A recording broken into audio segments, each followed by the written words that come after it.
Hello' everyone, এয়া মোৰ ওচৰত কেইখনমান প্লাষ্টিকৰ চামুচ আছিলে। মই ভাবিলোঁ কিবা এটা ডেকৰেটিভ আইটেম বনাই দিওঁ। এনেদৰে ধুনীয়াকৈ এখন কাৰ্ডবৰ্ড মই গোলকৈ কাটি লৈছোঁ আৰু ইয়াতে মই প্লাষ্টিকৰ চামুচবোৰ আঠা লগাই এনেকৈ ফুলৰ দৰে বনাই গৈ আছোঁ। এইখিনি মোৰ কমপ্লিট হৈ গ'ল। তাৰপিছতে মাজতে মই এয়া চামুচকেইখন ভাঙি ভাঙি ফুলৰ পাহিৰ দৰে ধুনীয়াকৈ আঠা লগাই দিছোঁ।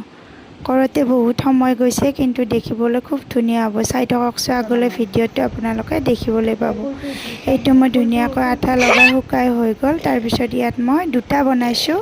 এটাত মই য়েল্লো আৰু গ্ৰীণ কালাৰ কৰিছোঁ আৰু আনটোত মানে ডাঙৰকৈ যিটো বনাইছোঁ সেইটোত মই ডাৰ্ক পিংক কালাৰ আৰু গ্ৰীনেৰে কৰিছোঁ। এয়া চাওকচোন, গুণুৱে কিমান ডিষ্টাৰ্ব দি থাকে কামখিনি কৰোঁতে। তথাপিও যিটো বস্তুত মানে খুব ইচ্ছা যায় সেইটো মই কৰোঁৱেই, যেনেকৈ নহওক। এয়া মোৰ কালাৰ কৰি কমপ্লিট হৈ গ'ল। দেখিবলৈ কিন্তু খুব ধুনীয়া হৈছে। তাৰপিছত এয়া মই ডাবুল টেপৰ সহায়ত ধুনীয়াকৈ ৱালত লগাই দিলোঁ। আপোনালোকে দেখিবলৈ কেনেকুৱা পাইছে